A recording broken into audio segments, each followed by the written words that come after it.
10वां रोज है, यानी हम और आप 6वें दिन में प्रवेश हो चुके हैं।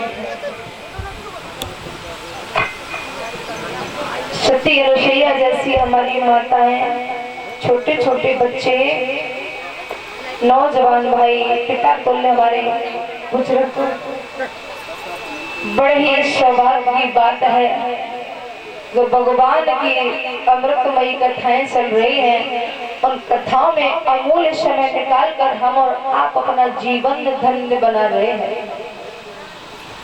वैसे संसार में अगर देखा जाए तो किसी के पास टाइम ही नहीं है। इंसान अपनी जिंदगी में इतना बिजी हो चुका है कि उन्हें अपने कामों से फुर्सत नहीं मिलती है। लेकिन एक बात याद रखना श्रोताओं, काम तो सारे जिंदगी का है, लेकिन काम के साथ साथ प्रभु का भजन भी करना बहुत जरूरी बताया गया है।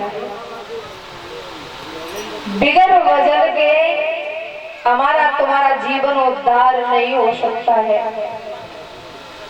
क्योंकि अगर मानुष तन दिया है, इसे अगर व्यर्थ गंवा दोगे तो कोई फायदा नहीं है हमें और तुम्हें ये तन धारण करने का। संसार में आके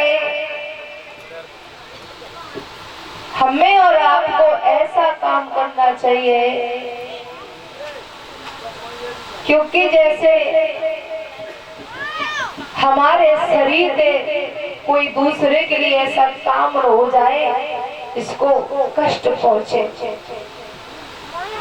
लेकिन श्रोताओं ये बात कोई सोचता नहीं है। संसार में ये नहीं पता है, लोग इस तरीका से जीते हैं, वो तो ये समझते हैं कि हम यहाँ परमानेंट हैं और हमारी कभी मौत ही नहीं होगी। याद रखना, चाहे वो राजा हो या रंग हो या सेठ हो, बड़े बड़े तीरंदाज धरती पर आए, धरती में ही समा गए। इंसान जब संसार से जाता है तो न तो कुछ लेके आता है और न लेके जाता है, खाली हाथ ही आता है और खाली हाथ चला जाता है। कितना भी पैसा हो और चलते समय एक गज कफन में ही दफन होके जाएगा, बाकी सब यही रह जाएगा। मैंने ये देखा है, छोटी छोटी बातों पर भाइयों में विवाद फैला हुआ है। भाई भाई से केस लड़ रहा है, आपस में एक दुश्मन की नजर से देखते हैं, लेकिन याद रखना, अगर आधो बीघा भैया के संग चला जाएगा तो वो भी अपना खून है, एक ही पिता की संतान है, लेकिन इंसान के अंदर अब संतुष्टि नहीं रही है। मैंने देखा है काफी लोग ऐसे होते हैं, अगर खेत पर गए, आधी मेड़ इतने छोटी, आधी इतने छोटी, सारी जिंदगी मेड़ काटते निकल जाते हैं। लेकिन याद रखना, आपका फल आपकी संतान को भोगना पड़ेगा। आप तो चले जाओगे, लेकिन वो फल आपको नहीं, आपकी संतान को भोगना पड़ेगा। इसलिए संसार में आके ऐसे काम कीजिए जो जाने के बाद तुम्हारा नाम अमर हो, रोशन हो, जाने के बाद लोग चर्चाएं करें। भागवत में यही सिखाती है कि जिंदगी में हम अपने द्वारा अगर किसी को कष्ट नहीं देंगे तो इससे बड़ा धन दुनिया में कोई नहीं हो सकता है। पर माताएं याद रखना, सबसे बड़ा हाथ होता है माताओं का। अगर माताएं चाहें तो कभी भाई भाई अलग नहीं हो सकता है। कुछ लोग ये सोचते हैं कि हम अलग हो जाएंगे तो पैसे वाले हो जाएंगे, ऐसा कभी नहीं हो सकता है। जिसके घर में एक झाड़ू होती है ना, झाड़ू, वो घर एक स्वर्ग के समान हुआ करता है। जैसे झाड़ू को बिखेर दो तो वे इकट्ठा करने में बहुत टाइम लगता है, ऐसा ही परिवार होता है। अगर परिवार एक बार बिखर गया तो दोबारा मिलना मुश्किल होता है। श्रोताओं, भले ही पत्नियां कैसी भी हैं, लेकिन भाई भाई में इतना तो प्रेम होना चाहिए। अगर कोई आपस की बात है तो शाम को बैठकर कर तो सकते हैं, लेकिन माताएं इतना विवाद, इतने दूर दिल करवा देती है जो भाई भाई को दुश्मन की नजर से आज की दुनिया में देख रहा है। घर में अगर किसी का साथी संबंध है तो भाई भाई शामिल नहीं हो रहा है। मेरे श्रोताओं, जिंदगी में आए हो जो पल हैं, कुछ चंद छड़े हैं, उन्हें प्रेम से काटिए, आपस में मिलकर रहिए। यहाँ पर न कोई किसी का भाई है, न पत्नी है, न भैया है, न बच्चा है, न पति है। ये सब स्वार्थ का संसार है। अगर परमपिता परमात्मा ने हमारे तुम्हारे संबंध नहीं बनाए होते तो आपस में लड़ की तरह कब के मर गए होते। इसलिए जहाँ तक है तहाँ तक अपने द्वारा ऐसे काम कीजिए कि हमारे द्वारा किसी को कष्ट न पहुंचे। अगर एक बार तुम्हारे कारण किसी की आंखों में आंसू आ गए तो याद रखना वो आंसू तुम्हें सारी जिंदगी रुलाएंगे। श्रोताओं,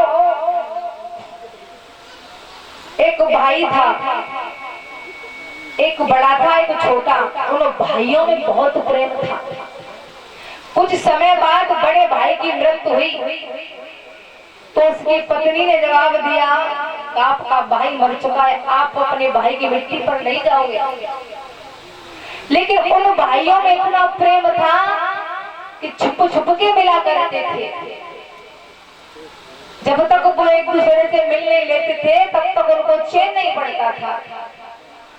श्रोताओं, एक दिन की बात है, वो बड़ा भाई बहुत बीमार पड़ा तो बड़े भैया ने छोटे भाई को याद किया और जवाब दिया, कैसे भी करके हमारा भाई हमसे मिल जाए, हमारा दिल बहुत करता है। पत्नी ने जवाब दिया, अगर घर से बाहर निकले तो हम तुम्हारे हाथ पर तोड़वा देंगे। मजबूर हो गए। लड़कों ने घर में ताला डाल दिया, आप ताऊ से नहीं मिलोगे। मेरे श्रोताओं, कुछ समय बाद बड़े भाई की मृत्यु हो जाती है। जब बड़े भाई की मृत्यु हुई तो लोगों ने कहा कि अंतिम संस्कार है, अब तो भाई से मिलने दीजिए। उनके बेटों को बुलाया तो बेटों ने जवाब दिया, ताऊ हमारे जिंदगी के दुश्मन थे और उन्होंने हमारे साथ में अच्छा नहीं किया, जो हमारी माँ करेगी वही हम करेंगे।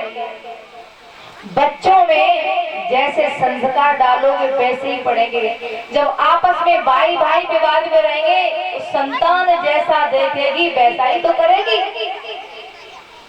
जैसा बीज डालोगे वैसा तो ही काटना पड़ेगा। आज गांव के लोगों ने कहा तो पत्नी ने जवाब दिया, हमारा इनसे कोई रिश्ता नहीं है और न हमारे पति उनके अंतिम संस्कार में जाएंगे। मेरे श्रोताओं, वो भाई कमरे के अंदर बंद है, इतना मजबूर है, उस कमरे के अंदर फूट फूट के रो रहा है, विधाता इससे बढ़िया मैं इस दुनिया में आता ही नहीं, और आया था तुम्हारे भैया से मुझे दूर क्यों करवाया। जब उस भाई का दाग संस्कार हो गया उसके बाद दोनों बेटों ने गेट को खोल दिया है। भाई घर के बाहर बैठा रो रहा है।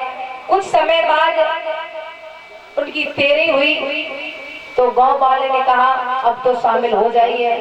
उस दिन भी लड़कों ने कमरे में बंद कर दिया, हम साथ नहीं देने देंगे।